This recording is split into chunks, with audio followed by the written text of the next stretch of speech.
Yo, assalamu alaikum wa rahmatullah. Mbe na mol be kontona. Mi yalon ko be jam'iyyat tawiyya al-islamiyya. Min ka iskata jarre nabe. Be alfal be kontona, mbe mbadi mol be kontona. O kolam ba fla rabbi shrah li sadri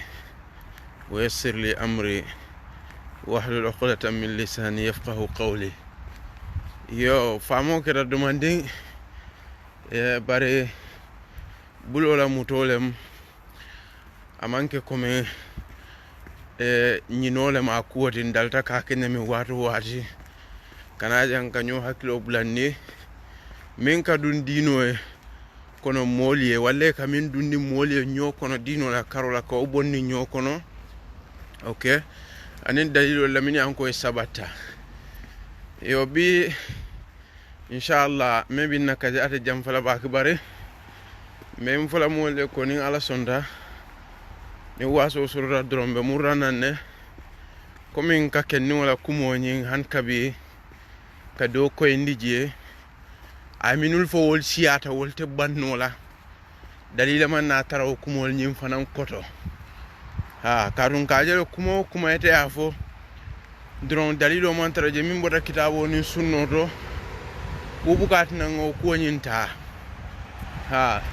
ite mari la alfa be nyaadile mo jelle be te mari noma ite mari siebe sanji jelle kadu ngalon ko alfa te nyawnya kilale alfa ya teti ye bunya suru nyawnya kilala salbo wolle bunya suru katami mol bela wolle alfa ta katami mol bela wol buka femmuta fo mim yalon ko ma atakum rasul fa khudhuhu wa ma nahakum anhu fantahu wala dino be lori wala kan ila aqida be lori wala kan ila ko be lori wala kan kunu ndalta ka nga wala fo wato wade nga fo ko nasa kol minke alma ala yam fe wala bari kato minke alma ala e jo wala na diamu ko tambina kam badingol ke maslan ni bake nin tumomin nani sufiyel pareta tinyarola nin tumomin nani sufiyel kala fila alfal tonun la ke fanna kindila ke banya ay diamo murundile ala diamo nyi mundrona a fanke fayla sofol tije aflaton aresto bitalimu sukrata shara zuri wa hadith bila haraj a fanke fayla sof bada nata yata falsaf comme nyim fayla sofia mo belano barika son to nyala wo aula nduita manyana kake moti kaje ko ite mistake la imam malik rahimahullah wa ma youtube so facebook instagram telephone table bari wol mum molleti bi tuta kerim birin nunto hani bi be kerin mol kila kitabul karam mol bulatela madhabul numa wo imam malik bi ala kitabo safe ala kitabo mutabulo chodi kila kabura ko motentol kono kala kumo muti kamurunda kan fo illa sahib hadha al qabr fo nyin kaburo mimbe je wala kila sallallahu alaihi wasallam imam shafi'i na ta kay imam malik la mistake wol bon ngoni de mistake te kumo min fo ngotto nyante man sabati ndo aliye wala fo kana na yeke fayla sofuti itaka ke aflaton ti ma wara tabia wala ke suqratati wala ke ibn sinati wo man kento la problem ti ndu lafta dula kilim fanan ko en la sufi la nu mo bese haklo to mu sunna moti ni sufi wato wati ni ajen ka fo ko kala fila alfal to yusla alfa bunya alfa bado alfa woka ke nyaadile wala shartul be nyaadile misil mayal kila la fon folo ko inma bo ituli utam makarimul akhlaq yenda kila purunga bunya futani molla wo bunya ni wo horomo wo buka soto amanke ni haftan bale dung ibe sirin dorong ite alamani min fo wala be kala non woka ke tonya le kan woka ke dalilo le kan woka ke bunya ni respect ko le kono pour ye tonya fo mole o kan nko nsen haklo tu la koto bake e kanyi alfa hay manyi sunni li ma alfa bunye ma alfa fenga hanide ndonga alfa bunyale nga alfa batule nga alfa la hako dilale ye wulu wala kama ye kulu wala kama ye topato wala kama bar alto lafta la nyamina ntolte sonna la wala munde kakale jongolti kakale falolti kaka aliye malum bafla nyaadile shagila shantadi ka julo ke mol numoto ke saba pour kata jahannamo kono narta wala nambe bula alfal no man bango alfa ya man soto allo alfa ko ntodo ndol wuluta pour ka alfal bunya ke horma bi sharti ko kam min misin ma nada ala fo wala fo wa abudullah wala tushriku bi shay'in bil walidayni ihsana ngotulon ke mariye batu ila wulula hani man soyla barika tamulo kala bil ma'ruf bunyani hormo ko no mu kulati mi an ko data so alfa bunya hani alma wo fontolier hanal mo fontolier de so barin kadda min faale ten kenno nyim bra murtanan diamola min be foje e kan khalifa lembang kan khalilu jata lembang wol mu mo balleti gambia e fenke lembang cheikh omar bunje lembang hata bojan lembang wol ya katale wol mu alfalleti ye nimisa kol ye mistake kol minke ko jongo be ka mistake ne alma ale yam fale wala meta wodula fon fonnale ni de nata nan iko talbe kemele be no ma wuli tanne be no ma ka kumola kan kalilu jata kam yalon ka man soto ata kan kalilu senato kumole kan kalilu mo kumo fo ka de kumo fo kan kalilu to fo o kumo bo murunde kanne de ha ni de alfatayma imam malik shi womin ka fo ko ning ali kumoji mi an ko na mistake wala la muru ning kan wo imam malik la talibo billion wala be dunya kono bi mol bala mazhabo kan wo imam malik talibo min kan imam shafi wala na ko kitabo boni ko la mistake ko muru nda kan lon alka kitabu safe minyan ko mo million mo wala kira kitabu kare kamuri kam mistake ko ka fo nyin kitabo ngani mistake kar ni karle keje kana kitabu do boni ko coin ita ba sirin mo bugarte teno ma fo mo kilim mo fla mo saba munanal kal ngani khalsanda la baro alka mo la siya jibe munala ndol ma mo la siya fo mo la siya bugat ne go ka jibe ko okay ete bo tonya le kan fo man ta tonya kan kadu siya ni womo important min kuma ta je wala ngani eti ha munanal ka alka la ko nyin talbe nangam le talbol bete bul fo ye karne minele woto fana mo nyinin ka tal kamol karandi kane bato kanembang wala kamol samane yake ibulu alati nita me fo le hanata wo kamale wol bita jahannama ha fo ni alfa bunya ko mi alfan sembe ndara aliyo to ko indi mo la alfa ka bunya nyaadi alfa ka no ma nyaadi baranto ngane honte pasen kalto mo lo ha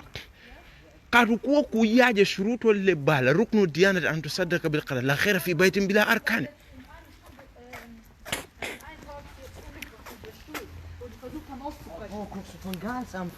Ja.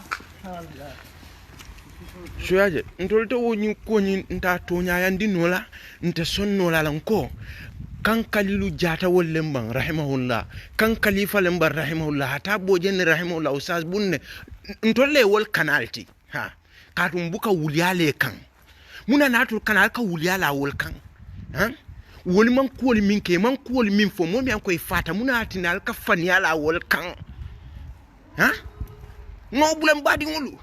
alfa bunya mi akafo anaka kenya min ani mol nyanta munat na mol nyanko ikatal ko beengol alka wol yus wol be mali kala batol ke ikal to le batu wol silatal to le wol kal to le batu wol ka ko le ke to le ka kal to le katambira alfa la munana alme ya mar ko alani kida ko la ila alfa nyanta wol bunya la nyanta barako danno le bulu ni do ko ke nyante taro dida wallahi balu wona fulala munati na albuka o fo wol ye ndu wolen koti min sorota naltol ka alkawol karan ha munati na altol wala kata ko be altol ka balu wolela muna na lafta moli alke ko ala atraltol manke ko oti muna na alta sonna la mistake ko la ko musa wa annabi yomo lati bin fi'ana kai wa kunta min adh-dhalimin kai ko han sondale ko mu walti to mu tonyande altuno munati na fo itani annabi musa muneketa wasonta ko ate tonye musa ko fe wala fi dem firawna kay ko kunta min adh-dhalimin amam bala kay ko ha nsonta wala le fa faragtu minkum lamma khiftukum fa wahaba li rabbi hukman wa ja'alani min al-mursalin yalo lafta kuma dandam fura moli pour yo fam sotli ko buñani horomo ntol la moli be en kulu wala kamma bari akake nyami fonga wala long ken no binata salta tata kila kono kila kay man sali bari sali nya kila nata wala faya bole nyama nko altol alkal fan nakin munana nga fon no diam do alkany alfal min baduna alfal na mo fol na alfa wali min ke munana alta okela ha munana alkatu sirim bungol kuna alka mol kuma di don 15 ngokan alka mol kuma dal bato kan nale min fal kafo mol yogal alamal fonna alfa folol wali wala ke ba hata boje wol bun jeywol kan khalifa wollem kan khalilu jata wollem alka wol kawol kana kawol nondi alla sufi ke balota ja wol nenga koni wol be baluring wol ni wol be baluri ma fatle londo soto dal kwano la karol abulata wallahi kuma jaw fa albe wo mo alman son ka fem fa alla sufi ke bayof ha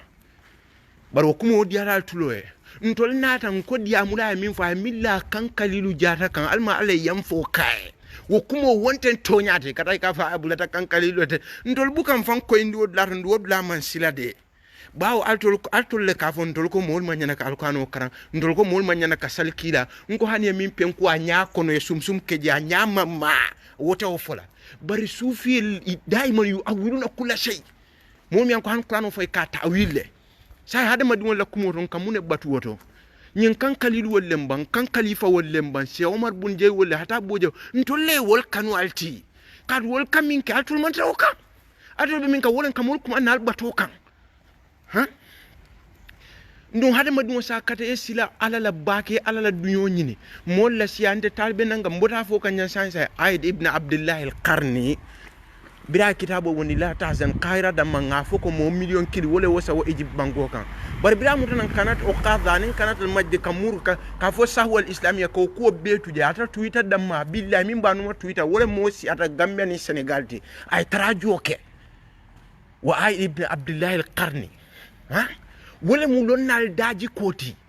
imam shafi'i ni yunus ibn abdullah kan yo sabab mas'ala la yunus ibn abdullah ka trajo kala kumo kan ها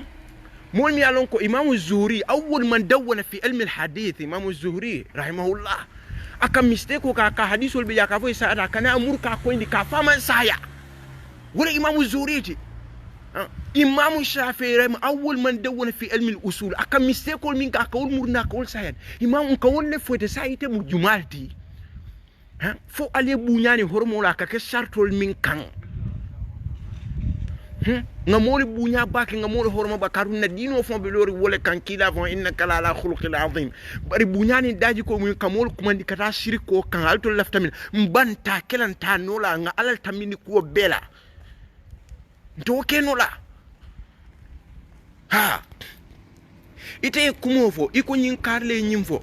e sai mol na rango kumo koyndi ndum birite ba fo kan anta la wayin tam be 100% le aklo be bal so ni na ko kumo murun ni de na de koy ko nyinyani fo mol kafre fo mol mba frete mo fayla suful te ite bota grisle ite bota asinale olympiacos malo you know kadite la fakra sukrata wala la fakra aflaton wala la fakra sara zuri lati ha ite mo fayla suful te mbole fla kadli annaka tata falsaf baraba annabiyumul daji ko ka song ni koy nyinta nyinam wol mu annabiyumul lati wayi bari ka balan wo mi simata shayatin ka song mi simata mi bal i'tiraf bi haqq al akharin ka song mo do la bolo le hakolo wo mu annabiyumul walatna musa bi alayaki ako alay wa akhi haruna huwa afsahu minni lisanan mbadi mo haruna wala ne ngo seneatanti ka som molle hakola womu annabi yomol daji kolti ka balang womu setan daji kolti ka ta tele tamarudo ke ala nyati ngola alla afayya mam balangala ndu molla alfal mi alkefo meta fofon na platform ron ka duwe nge bunya nge horoma dalika mablaghu min alilmi wala londo danta wolto wa afa allah amma salafa ha ni wala londo danta wolto yokato ke soyen tol kanan ka duwa wole nasi kol minge muna natol kanal ka falbe balula wala albuka duwe fan kat wol mu mo balleti atol la fanal nakita wala to ngal warandi ko mo wolbe be nyami ha ni ali alfan nakin wala safo anyim bota kan khalifa ba kan khalilu jata fon la moli nene man kumo min fon woma wofo ita kane ko fo ko ngesu itonya ndi kam force ntolte okela fo yempenkule ntolte okela no ntokela mbang ndu nimmo nata kumola kan khalilu kan alma alayam fo kay rahimahullah wala kan khalifa wala ustaz umar bun jey wala fenke ata boyan mina fo ko tonyande ha wol ma wofo wol seniyata le kawfo wol mum mol let mina ko ala nematelale ye mol karandle iman tapale yake molla imam molla dino ke business rangoti même mo tonyati ole fo molye ni tan ata lo mole be senegal jana sirin tuba tende ni ato fo dron e kamla dunya be kirlal mol kalu e ka kuma jaw bafo ala ko ro kila ka ko ni ko sirin tube kame ba falal wo fo hada madi won control ba nyami ak kam la dur wala en fa bu ka fenkeno ha munati ne mol Umar ibn Khattab birata hajar aswad ka sumbu anata bero ni muta bulola ka kay ngalo ne koy mu berol ti buka fenna fay buka fentor ni man kila ja ke sumbunte sumbula ha munati ne moli ta silal ala ite koy kasila mu'min fonla yow muta wo fata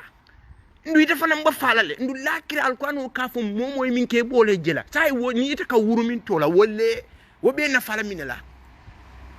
i wululal mi yanko ala ila ko fo alquran kono ite bulala wol no ma bang ite wala duwa dan la bayte wala barako dan na bang nte afam batula bunyani horomo yankulu wala ngo kara momo fo alquran kara ke karandi wala ka do man ken tol daji ko ite kanyi min fo kanyi bunyani kulon fo birim Allah no wulta Gambia je ay Imam Abdullah Fati ne ngabulata ko mo bela ko be fay muna na daji ko be kerima fo we wala taawanu alal ismi alkata ñoo fasa kuriya kan anin kuma kensen kan ñoo fasa alakan alkata molla mo bal muta kan kalil wol mela moli ke nyami kan kalifol mela moli ke nyami wala moli me ke nyami usas bun wala moli me ke nyami altul kan alkal fan sembendi wal nal pour nal be ñi gamol ni fenko la mol sal warandi ise sada diyalla wala ko kamma ha kadu alka wolli to use alka balu wolla allafta buñani horma sifa min nan tol arabol kam fo anta tayak wana mayak famata na tafiq lana tafiq lana tayak wana mayak ma lana tafiq ndu albe daha alme fonyo nyina albaka wati mbe kumo nyi murunda ni da mari pareda yena yeke fayla sofoti ya fo mafote muna na ala bira ko yirobe jahannamo kon la yakula illa al khati'un mo buka do mo fo mistake lal wod la fasare comme ite la kumo fote ko ma fo nyam sai wo yiro te bo dum la fentem fo la mistake ko kan la wa alfu kalla yalon nkata jele nyola kabbe kanyo hakilo malum ba fa nyadi kamol hakilo doyandi bol hakilo tambita wala le bi mbadi ngol ndu nimbe nyokanna dino ka keto nya kanti malum fo gam fe kamwe mo kana lo ite kane ka kumo fa tare hakilo bebe bala 100% nimol yo fo dro istan wod la to dron sa ite ka ke malum fo be kala Stalin neti bang wotu momina be mansala itadi sovietia ka kumol fo na fingra kamo wala fe be kala wala nan ko ni ma ida flore ta sabati Greece ta asina tumando i wolse ke Socrate ta Aflaton sara zuri Ibn Sina lana filosof kadite mari mu filosof folti ha mol la dino tambita wala bi ndu e ka alquranol mim fote ha mol kaneka e kanyi baytol mim fote nyi nahwol ni nyi sukol mi ke foten ntol ngawol karanne wo mol mi an ko be sira talbol mi be danno e ka kika fo wol yang ngole fon ko arabol ko ida orifa sababatul al ajab min ka mol jakal ni wolon ta don jakal ko ga ke kote e ko kitabol mi be to fo le nahwol balagol fenkol ntol ngawol karanne ngawol lonne minul be jakal la wala wolli le talbol mi alon ko mol mi an ko kila talbol ko mandi batole buga son ke karandi katu wol ma wala be jakal lawol barin ko en tol be parere no wato wa nallafta nga nyo saba londo la karola fi ajazil ilmi mbe parere qur'anu la kulam nahwu la kulam balagha la kulam adabu la kulam shi'ru la kulam fewo fembe parere nga nyo saba bi ay kitabu mi anko ala dilatul arba'a الكتاب والسنة والإجماع والقياس علينا نغنيو سبولا من سبتني أدلة الأربعة مثل من الحكم بلور منك ولا الكتاب والسنة والإجماع والقياس أني اجتهاد العلماء ها mbe pareri nga bela bari kan nahwol min fo tanninta ani fe mol yol tul ngawol karab juna mol nyina to nahwol ni bala gol ni fe ha tumando bato niya fo talbole min an koy katoy bala ni nata ni diamate ba fasan wol ha ba wal buke karandi fenna bari tol ngawol lonne ndu nalla fa wata alna ngo kitabol fene nsen comme han wol fo manke dina kitab di gado ka kuma ñu non min nata sulal ni o karam Beirut mol be jemina an koy ka fo mulahinin wol be fil aghani wa ghairim e kashirul karan tahir husni wol bejele ani Mustafa Lutful mam foloti wol mu balaghi non leti be Qahira Egypt banko ka wol yaaje so wol mu mo let mi anko nyin kitabo bondi yo yanne wol bonni arabo le munela Libanon ani Egypt wol ni wol parte kana o ke lahnol ti ko wol la ni arab denkilol Marwan khori wol yol dono walik fori wol wolle marta wo cher roman sey kanyim balagh wol ni nahwol mef sula yani mi yo kara wakata ila qanato de MBC ka moli jelendi ten comme ila suara wol fonta tanim wol ko fo pour mo le kodo di le jele tan nan ko sila ha dol kate ka kenyi lahnoti li yughannu bi classique romancier ni lafta wo fongo la fongo ikami mbafleta Tahir Husni la kitabo kana ni Muhammad Hassan Mustafa Lutful mam foloti bari mi woni anko benu me mawol wol be jakalo kolale ha ngole foyde e ka kitabol mim foten sulale ani mi o karaka ke denki lalalti ha ñin nahwola ni mal babe atondi fango ñi aqwalil arab amsalil arab fenkul arab fenku wo Beirut ni tata Libanon Beirut la capitale de dulale le je special pour ni mi lafte ko karan afte ke adil imam wol be karanta wol to Egypt la adil imam wol karanta wol to Muhammad Ramadan wol Marwan Khori wol min kafete dol kira denki lala dol kira ñi film acteur dol kira kana MBC ka mol jelendite kat wol mu shi'r wol leti classique ya bi je romancier bi jani wotanol ngo ni alpa abe diala nyimba kanula bake pour watu watinal parale na nale nyo saba londo kan me parering fe wo fe mayata allah bil kitab wa sunna wal ijma wal qiyas alnana ni allah fa nahwu wal fa nanim balagha nim fenko ghairi ma sabul kalam wa shuara wa kaza alnana be pareri wo fanan ha alnata nyawnya don tol be pareri ha ñing kitabo le kam min fote amsal arabani ñi balagatol ni ñi fengo arabo le ñoo jël dan kitabo mi ko Marwan Khori wol ka wolle te ke talhini ke musique wol ni fenkol e ka dol samana baccalauréat sten yaade ne romancier ko wolle be jani ñi fenkol mo comme momi be Gambia ba wulo ko ne bu ko karandi ni o fo aba jakay ba fla karamo wa idha urifa sabab batul al ajab ha sulal yani date la bidikol do wi jani mburo sey ko kaytol le fara ke akone afa samba القرآن تلك ولا فهم سبت الكتاب والسنة والإجماع والقياس أنا نعنيو سبولا أو كوب ديالا نباك مبوكو كانوا لباك دوار وادني مومولا تكون فهم تدينو كنا إن شاء الله بامورون لك من سلا كولا رمبتلا ولا درون يون تبولال موفنا كسيدا ديامولا من دياني ميسيغو بيجا بدان تباني سابو بيجي أوبوتا لا بلا ala baraka bake inshallah fo wati ko tal sala ko banya sama be keri nyandum be silo fanan kan ma ko be siaran tumando baro nimi taswiso so te sia ko bonne ba جزاكم الله خيرا اللهم أن حق حقه وارزقنا اتباعه